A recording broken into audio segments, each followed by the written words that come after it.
Maya Paldo Kabalen, Maya Paldo Pampanga, ako po yung JM Desos at yapin po hiniing bayong episode na ning Spotlight Magkapampangan Kuling Soy! At intamong kayabe, palapakan tayo! Buboy, kabulakboy! Yan, sige, di nandakan chance. Ibigay kita ng chance, batiin mo lahat ng fans mo na marinig pa lang yung boses mo, alam na ikaw na yon, video mo yun. Ayan, Maya, pasapla lang bengi, Aldo po, orasan po kay Ayungan Kabalen, ako po yung Buboy Kabulakboy. I am a Kapampangan vlogger who are promoting the Kapampangan culture and tradition king kakatamong probinsya. At syempre sa lahat po ng mga nanonood, hello po. Ayan, paki-follow niyo po ako ha.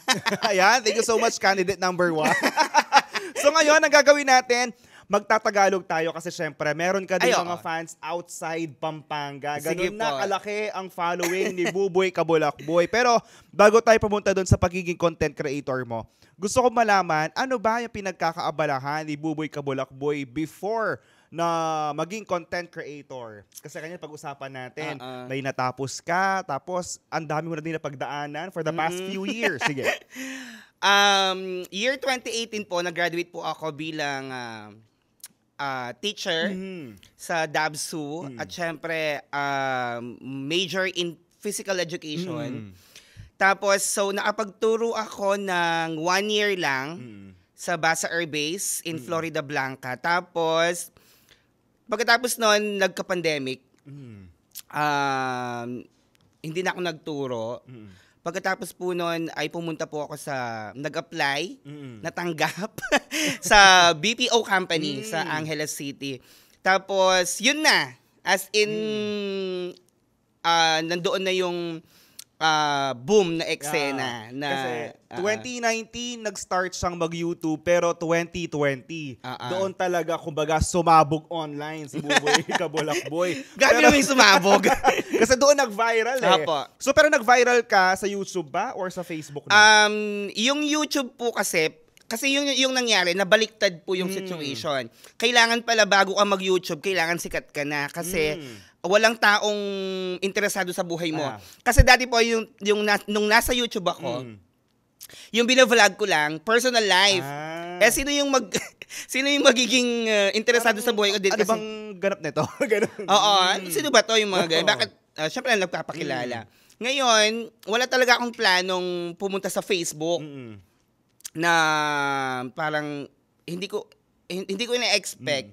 Ang ginawa ko lang po noon ay habang umuulan, no, tapos nanonood ako ng nanonood po ako ng TikTok, tapos merong isang influencer doon na nagvo-voice over, Tagalog yung voice over niya. So sabi ko kung mag-voice over ako Tagalog din, parang nalipasan na ako kasi marami na din nag-voice over na Tagalog. So sabi ko, why not to try our sariling lengguwahe, which is the Kapampangan. So nagluto po ako ng pancit canton. Siyempre umuulan. Yung masarap na kainin noon ay pancit canton, tapos kape, tapos may buns, yung tinapay. Pagkatapos yung po noon, tig-anim yun eh. yung tig 20 pesos ata. Ngayon, kasi umuulan. So nagluto po ako, tapos vinidyo ko lang. Then after that, nag-voice over na ako. So yung pasok ko sa call center is 2 a.m. Okay. 2 a.m. yung pasok. Tapos yung labas ko, 11 a.m. Nung 11 a.m., syempre kakain na ako ng mga 1 p.m. So nagluto ako noon, ng ganyan-ganyan. After that, nag-voice over, nag-vlog. Tapos natulog ako ng mga 8 p.m. So kasi 12 gigising na ako. Natulog ako ng 8 p.m. Pero bago ako natulog, in-upload ko muna yung video sa TikTok. Ngayon, nung pagkagising kong 12 a.m., ang dami ng yung mga notifications. Sumabog yung TikTok ko. Tapos sumabog din yung messenger ko sa yung messenger. Tapos ang daming nagpi-PM sa akin. Buboy, viral ka. Ano ba yung ganyan-ganyan? Sabi na. Tapos doon na kinabahan. Sabi ko, Lord, thank you. Ito na ba to? Kasi ito na ba to? 2 years po akong naghintay for that moment. Pero binigay sa akin nung panahon na hindi mo inaasahan. Yun talaga. Natulog ka lang, diba? Diba? Perfect. Pagising mo, ang dami nang nakakilala sa'yo. Siguro mga 5 hours, meron siyang views more than 400,000 views. Ilang oras pa lang yun. So sabi ko, anong nangyayari? Sabi ko, parang, ito na ba yun? Tapos, so, naligo na ako. Tapos, nag-prepare na din ako. Habang pumapasok ko sa trabaho, siya lang naglalakad lang ako. Tapos, huy, di ba ikaw si ganyan? Si ganito? Opo, syempre, hindi ko na expect na yung mga tao, nakikilala na talaga ako. Yung mga... Overnight lang yun, ha? Paglabas mo, paano pa kung ilang araw ka na nag-a-upload ngayon ba? Pag lumalabas ka sa malls, talagang, uy, si Buboy. Okay, sabi ko, ganito pala yung gusto ng mga tao. Sige, pagbigyan ko kayo. Kasi yung way ng pag-voice over ko, hindi ko naman talaga tinatago na meron siya mga bad words na mga mura ng mga Kapampangan. Pero ako kasi, hindi ko tinitreat yun as the negative. Yes. Kasi knowing Kapampangan, hindi sila nakakapagsalita. Ganun talaga. Parang, yung sa mga ibang tao po, parang negative. Pero sa akin, parang nagiging expression lang nila ng mga Kapampangan. Parang, na-amaze ka lang sa isang bagay, lumabas yung word na yun. Like, ay, ang ganda niya. Yung mga ganon. Sige nga, para alam nila paano ba mag-voice over kasi ako. Kahit hindi ko nakatingin sa cellphone, yung kapatid ko nanonood ng TikTok, maririnig ko pa lang, alam na alam kung ikaw yon. Sige nga, sampulan mo kami kahit maikli lang. Yung pang TV. Pang TV. Sige. Kasi ako kasi yung mga ganyan. Diba? Voice over ngayon, may camera. Parang hindi ako nakakakuha ng pwersa kapag hindi ko nasasabi yung talagang intro. Pero meron kasi akong trademark, yung vibrato version. Ayan. Yung, kumusta kayo nga so? Yung mga ganun. Diba? Yun po kasi, parang yun yung naging trademark ko na pag narinig na, ay si ano yan. Sabi ko nga sa'yo, kahit nasa kabilang kwarto ako, marinig ko yung boses mo. Si Buboy yun. Alam na alam ko. 46 yung vibrato. Kasi dati binibilang ko pa talaga. Yung intro ko sa YouTube, talagang binibilang ko na nagiging 20 vibrato. Pero syempre ang tawag dito sa Facebook, parang kumonti na. Kasi hindi ko na kinakaya yung dapat kasi sa TikTok, ay sa Facebook, kailangan nasa 5 to 7 minutes. Pero pwede naman humaba. Kaso kasi yung mga viewers ngayon, kapag lumampas siya ng 10,000, hindi na sila interesadong papanoorin yung video. Unless, sikat ka talaga at they are interested sa'yo. Ako kasi, kapag pinahaba ko pa yung vibrato ko, magiging 30 minutes yung video. Lahat yan makikita mo dun sa wave kasi may pa nag-end ka, makikita mo, puro ganun. Pero yung kwento po kasi nung vibratong yun, mahilig din akong kumanta, pero not professionally, ha? Sakto lang. Pang-karaoke. Kami kasing magbabarkada, parang kapag yung isang kanta, kanino yung mic? Bibigay yung mic. Kapag kunwari, ibibigay sa isa, ganun kami talaga lahat kumanta. Parang pinagtitripan namin yung kanta para maging masaya lalo yung gathering. Ngayon, habang nagvo-voice over ako, biglang lumabas yun. So, biglang lumabas.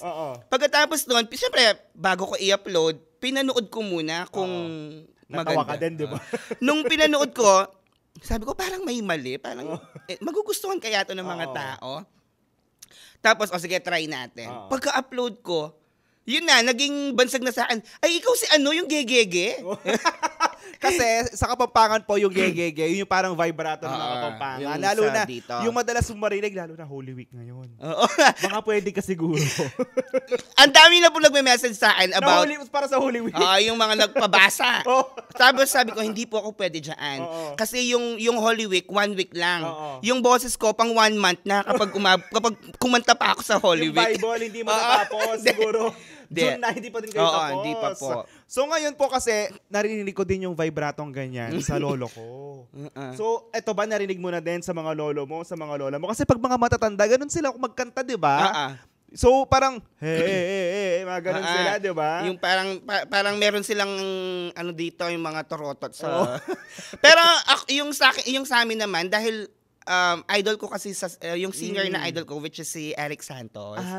Ganun yung mga genre ko na kinakanta. Talagang parang meron siyang something na Gumegege. May pagka-Eric Santos naman, pero medyo in-exage mo lang din talaga. Pero alam nyo, feeling ko, pag sineryoso niya talaga to, Eric Santos. Pero ngayon, gusto ko malaman, yung mga contents mo is all about food.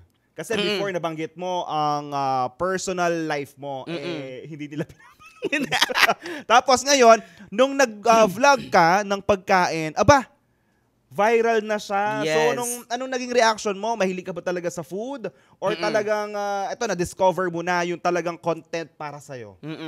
Nung bata po kasi kami, mahilig kaming, tawag dito, kurang-kurangan. Okay. Yung kurang-kurangan po, ito yung luto-lutoan na yung mga maliliit na kasangkapan. Ngayon, parang naging tradisyon na din sa amin, yung lola ko nagluluto, yung mama ko nagluluto, yung papa ko nagluluto, yung mga tita ko nagluluto. Kasi pag fiesta sa amin, talagang lahat ng compound namin doon, parang pinapakain yung buong talagang barangay. Kawa-kawa yung mga kasi-kasirola yung mga luto-luto. Ngayon, parang na-adapt ko yon yung mga habang nagluluto, yung mga chismisan, yung mga marites na nangyayari. So, habang nagluluto sila, pinapanood ko. Pero nandun lang ako sa gilid. Kasi pag bata ka, bawal ka makialam. Kahit hiwa-hiwa ka lang, bawal. Kasi bata ka pa nga. Ngayon, nung nagka-edad na ako, siguro mga edad 12, nagluluto na ako. I know how to cook adobo. Seriously? Adobo? 12 years old? Adobo, paksiw, sinigang, yan yung mga mahilig kong iluto. Ngayon, yung nangyari, yung naging eksena nun, parang, okay, dahil yung pamilya ko mahilig din sa food, why not magluluto ako, tapos sasabayan ko siya ng pagkain. Yung mga ganun. Tapos, yung talagang kinakain ko, hindi basta-basta, talagang balde-balde. Kaya dun din na hack yung mga tao, yung mga Kapampangan. Kasi knowing Kapampangan, talagang mahilig din silang magluto. Saka talagang titignan nila yung kung saan ba pwedeng pumunta kasi pag lalabas sa Kapampangan, hindi pwedeng mawala ang pagkain. So pag lumalabas ka, like for example, bibisita ka sa isang restaurant or bibisita ka sa isang kainan, ano usually yung tinitignan mo? Ano yung hinahanap mo sa isang pagkain? Yung, syempre, pag ako talaga, pag pumupunta po ako sa mga restaurant, tinatanong kong agad kapag yung chef is Kapampangan. Sabi ko, sino yung, Kapampangan ba yung chef? Pag sinabing hindi, syempre, bibigyan ko sila ng parang, hindi maano yung ano. Kasi yung mga Kapampangan, magaganda yung mga dila. Tsaka parang maraming mga, tawag dito, yung mga... alam nila yung sa masarap sa hindi agad. Yung mga ganon. Tapos, okay, so kaya pala, mag-a-add tayo ng ganitong flavor. Hindi ko naman sinasabi na mga Kapampangan lang yung magagaling na... Kasi they are here in our province, dito sa Pampanga. So parang yung hinahanap ko, yung lasang Kapampangan talaga. Diba? Saka you're helping them kasi ang mga kumakain madalas sa kanila, Kapampangan. This is a way to improve their cooking. Diba? Pero usually, pag ganun talaga po, kunwari Kapampangan, yung sisig medyo maano. Sinasabi ko talaga. Kasi... tawag dito, sabi ng mga followers ko, soy, lagi na lang masarap sa'yo, yung mga ganyan. Pero hindi nila alam, behind the camera, talagang sinasabi ko, yung sinigang nyo po, matamis, yung mga ganyan. Tapos, pero, sa akin lang po yun. Baka yung mga ibang customer, gusto nila matamis talaga. Tapos, yung ganito, yung sisig, parang may something na ganyan. Yun talaga. Pero, yung ginagawa ko po talaga, doon sa video ko, kaya sinasabi kong laging masarap. Masarap talaga. Pero pag behind the camera, yung hindi ko masyadong nagustuhan. Hindi mo naman ilalabas yung nagustuhan, hindi mo nagustuhan. So sasabihin mo sa kanila, behind the camera. Tapos pakidagdagan naman yung serving nyo, ganyan. Kasi magkano yan? 230. Okay, ganito po. Kahit konti lang, 1/4. Pakidagdagan lang. Kasi baka makita kasi sa camera, ang daming serving. Pero sa ibang customer, konti. Yung mga ganun na bill. Pero, syempre, yung hinahanap ko rin sa pagkain, yung malasang-malasa talaga. Kung beef siya, kailangan beef talaga yung lasa. Hindi mag-iiba yung lasa. Like, hindi yung lang, yung beef na yung cubes na gano'n. Yun Munti po ko talaga. na banggitin yung brand.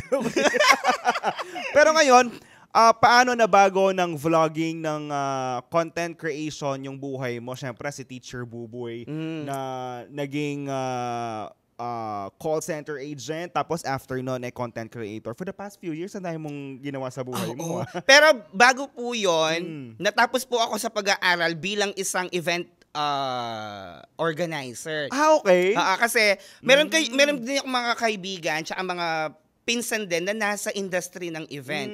So parang na-adapt ko rin yung ugaling yon kasi yung nangyayari po sa akin dati, parang naging assistant lang ako ng isang host. Event host.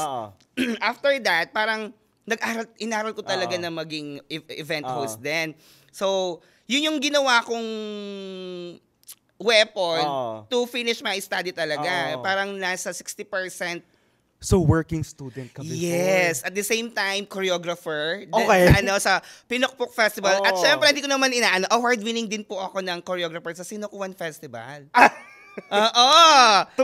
Sumasayaw ako sa Sinokwan before. Dati po kasi, nagtuturo ako sa Florida Blanca, tapos sa Apong Ditas Festival. Oo, yung mga taga Florida Blanca, ang gagaling sa Sinokwan. Yes. No? Hindi mo talaga sila, kasi maraming mga bata na magaling, meron kasing school doon na talagang tinitrain sila na gymnastics, yung mga ganyan. Kasi yung mga nag-one leg, nag-split. Yun yung mga talagang may umaakyat sa sa kawayan. Naaalala ko sila, grabe. Tapos, kasi dati, kami yung if alam mo yung school na yon, kami yung mga hindi masyadong gumagalaw. Saan? Yung magaganda yung cost. Dito lang sa San Fernando yung school. Ingaw sa kaya kami ganda rin ang makay, lagu-lagu, pong santing-santing at pero masanting aakit. Pero syempre, din kalaban mo. Yung mga kalaban namin, makikita mo, nag-i-split, ganyan. Tapos kami, lalakad lang. Lagu-lagu. Konti-konti lang yung mga steps. Tapos yun, pagkatapos po noon, yung ginawa ko talagang weapon na para matapos yung pag-aaral. Tapos, yun na. Nung natapos, nagkaroon ng opportunity.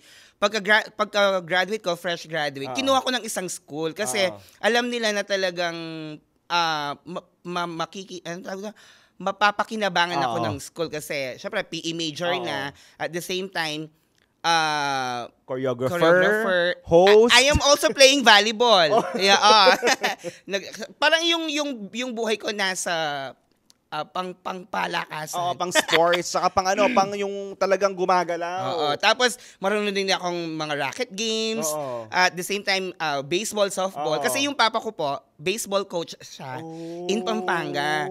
Parang matagal na, parang mga 15 years na yung nakalipas. Siya yung may hawak ng Pampanga team na lumalaban sa national. Yun. Sige, ang dami mo na napagdaanan for the past few years. Simula dun sa pagiging choreographer, teacher, singer, host, pagluluto, sa content creation, pag-vlog, ganyan. Anong masasabi mong nagbago sa buhay mo for the past few years? Life-changing. Life-changing talaga yung pag-vlog. Kasi, maliban sa may kita na, at the same time, kilala ka pa ng mga tao. Parang, well appreciated. Kasi dati, parang, wala lang.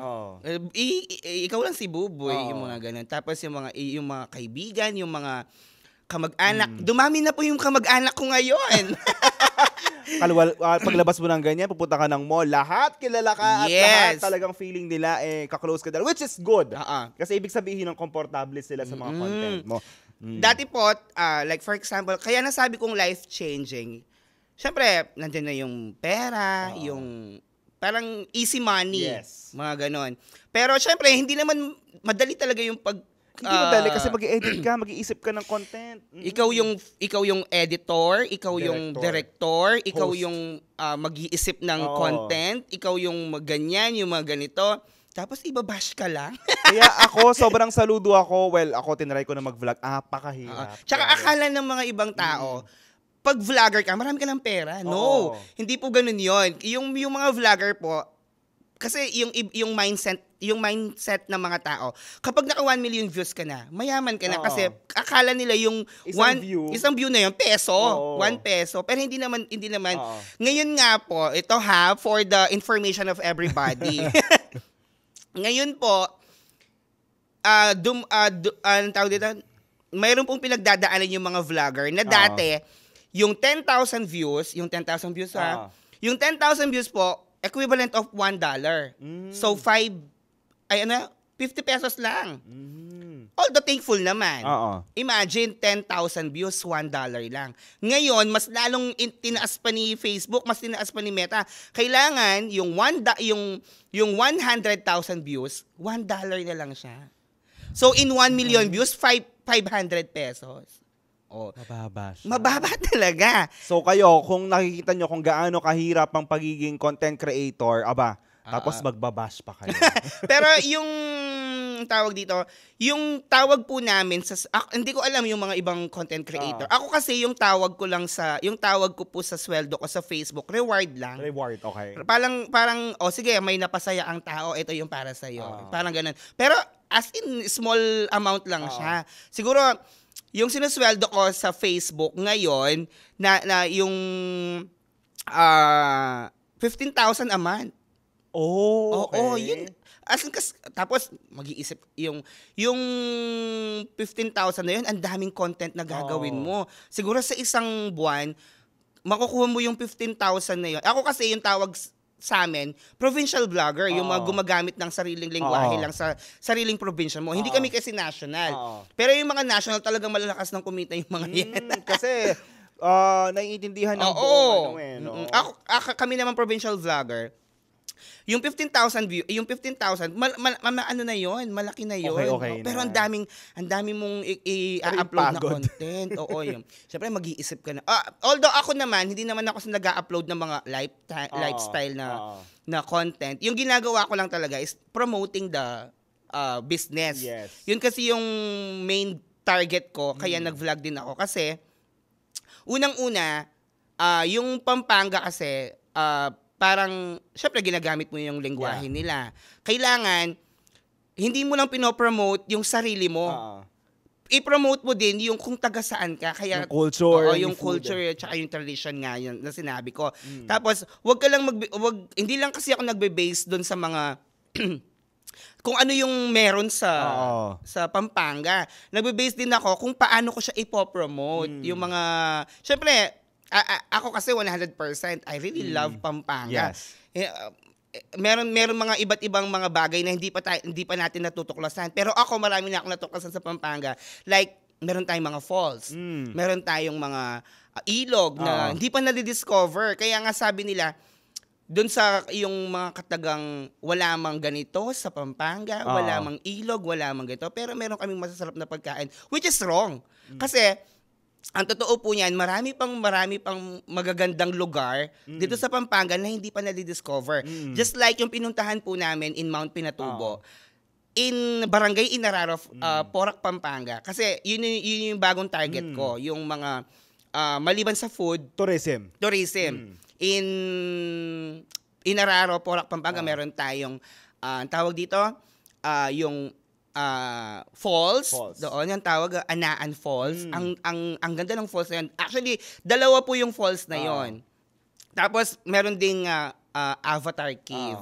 Yon, yung mga tourism na kailangan ng puntahan ng mga tao, di ba? Tapos yun, tsaka marami pa rin magagandang lugar sa Pampanga. As in, hindi lang food.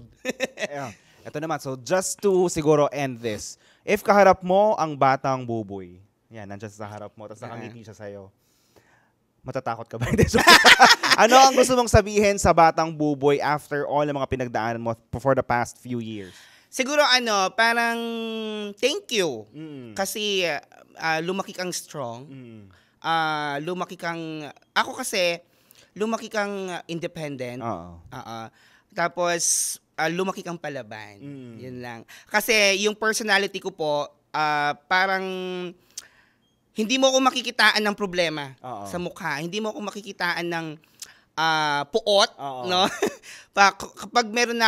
Kapag hindi ko na talaga kaya, doon mo na makikita yung weakness ko. Pero never mo akong makikitang iiyak sa harapan mo, yung mga ganun. Never akong tawag dito, but yung strong personality, yung mga ganun. Parang hindi ka tatablan ng mga bashing. Pero pag ano naman, pag below the belt, syempre doon mo na ako makikitang lalaban talaga. Babangot ka, dudurugin mo sila. Sige, ngayon I'll give you an opportunity, sabihin mo lahat ng socials mo, sa Sokmed, sa Facebook, lahat, para ma-follow ka nila. Pero kasi syempre, iba din klaseng yung Sige. Ayan po, syempre, unang-una po, maraming salamat po sa lahat po ng mga patuloy na sumusuporta kay Buboy Kabulakboy. Ayan. At syempre, don't forget to follow me on my social media platform. Sa TikTok po, Buboy Kabulakboy. Sa YouTube, Buboy Kabulakboy. Instagram, Buboy Kabulakboy. At syempre, Facebook page, Buboy Kabulakboy TV. At syempre, maraming salamat po sa lahat ng mga Kapampangan po na patuloy po na sumusuport sa akin. At syempre, isupport po natin lahat po ng mga Kapampangan vlogger, especially the United Kapampangan Influencers. I'm with Nay Budang, Nay Budang, Jupiter TV, Bells TV, at maraming pang Mapaniglo, Apong Saring, yan, Kim Santiago, and the rest of the Kapampangan vlogger po. Yan. Maraming salamat. Thank you po. Ayan, palakpakan natin, Buboy Kabulakboy. Thank you so much. Ako po si JM De Jesus at ito po ang Spotlight. Maraming salamat po.